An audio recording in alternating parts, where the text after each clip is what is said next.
Dalawang testigo ang nagsabing may direktang ugnayan ang kontraktor na si Curly Discaya at ang dating House Speaker na si Martin Romualdez sa pagbili ng isang bahay sa South Forbes Park habang nagpapatuloy ang investigasyon ng Senado sa umano'y anomalya sa flood control projects. Si Angel Pastor sa iba pang detalye ng balita live. Angel, magandang gabi.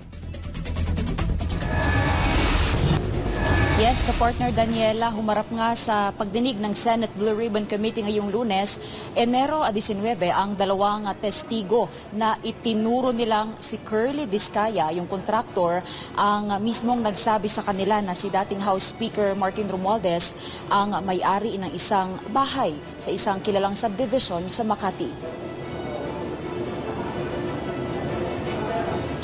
Ang mga testigo na sina Joy at Maria, hindi nila totoong mga pangalan, ay kapwa-empleyado ng isang Rico Ocampo na dating umuupa sa bahay sa number 30 Tamarind Street sa nasabing subdivision. Isinalaysay ng dalawa ang umano'y pagkakasangkot ng kontraktor na si Discaya sa pagbili ni nooy House Speaker Martin Romualdez ng isang bahay sa South Forbes Parks, Makati. Nakatanggap din daw sila ng abiso sa pamamagitan ng email mula sa isang law firm na kailangan na nilang lisanin ang bahay bago ang January 31, 2024. We are working for our boss, Rico Ocampo, who was the previous tenant of 30 Tamarind at Forbes Park. January 29, we were CC'd sa email sa boss namin that we are being evicted. January 31 at 3 p.m. dapat nakalabas na kami ng place. Noong Pebrero 1, ayon sa mga testigo, ipinakilala sila ng broker na si TJ Conti ng Turnkey Properties sa isang contractor na kalaunay kanilang nakilalang si Curly Discaya. Sinabi pa ng dalawa na personal umanong naroon si Discaya at siya pa ang nag-uutos sa mga tao upang pabilisin ang kanilang paglipat dahil may deadline sumano ang proyekto. Nang tanungin nila kung maaari silang makiusap sa bagong may-ari ng bahay, doon daw sinabi ni Discaya na si Romualdez na ang nakabili ng ari-arian.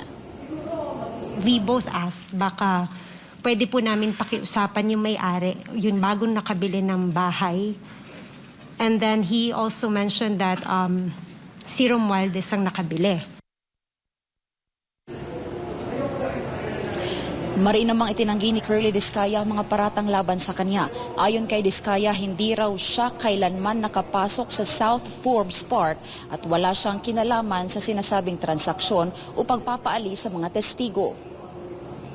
Your Honor, gusto ko po sanang ma-identify po muna yung dalawang nagtuturo sa akin kasi kahit ni minsan po, hindi pa po ako nakakapasok sa South Forbes Park. Hindi ko pa nga alam kung anong mga uri ng mga bahay meron doon.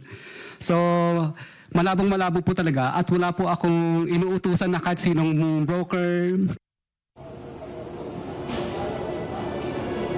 Binigyang din naman ni Senate President Pro Tempore Ping Lacson na mahalaga sa pagdinig ang testimonya ng dalawang testigong nasa ilalim ng panunumpa na nagtuturo kay Discaya bilang nagbanggit ng pangalan ni Romualdez bilang bagong may-ari ng bahay.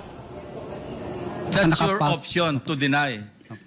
What we're establishing here is the fact that there are two witnesses present here under oath na sinasabing nagpunta ka doon at ninename drop mo, totoo man o hindi, si Speaker Romualdez na siya nagmamay-ari, bagong may-ari noong number 30 Tamarind Street sa South Forbes.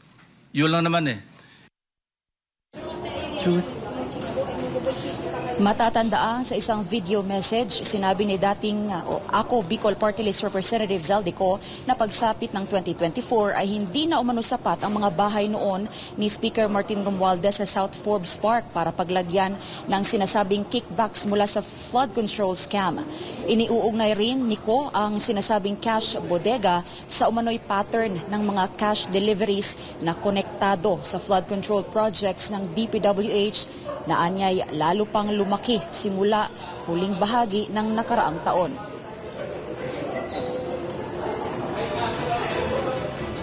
Kapartner, sa ngayon nga ay nagpapatuloy itong investigasyon sa Senado.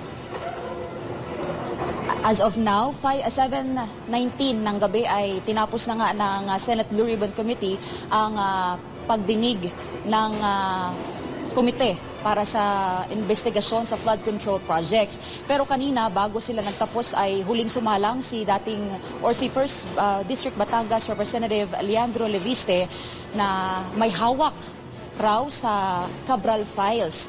Sabi ng DPWH ay na-authenticate na raw yung second batch ng mga documents ng mga computed district allocations na hawak ng kongresista mula sa opisina ni yumaong DPWH Yusek Cabral. At yung first batch naman na documents na hawak raw ni Leviste ay hindi raw alam ni DPWH o former DPWH Secretary Bunoan. May hard copy na hawak si Leviste at mayroon rin siyang soft copy na nasa kanya ang USB mismo nanggaling sa computer ni Yusek Cabral. At yung computer ni Yusek Cabral ay nasa kustodiya na ngayon ng Ombudsman para sa masusing investigasyon. At yan muna ang huling update dito sa Senado. Balik sa inyo mga kapartner. Maraming salamat, Angel Pastor, sa iyong ulat.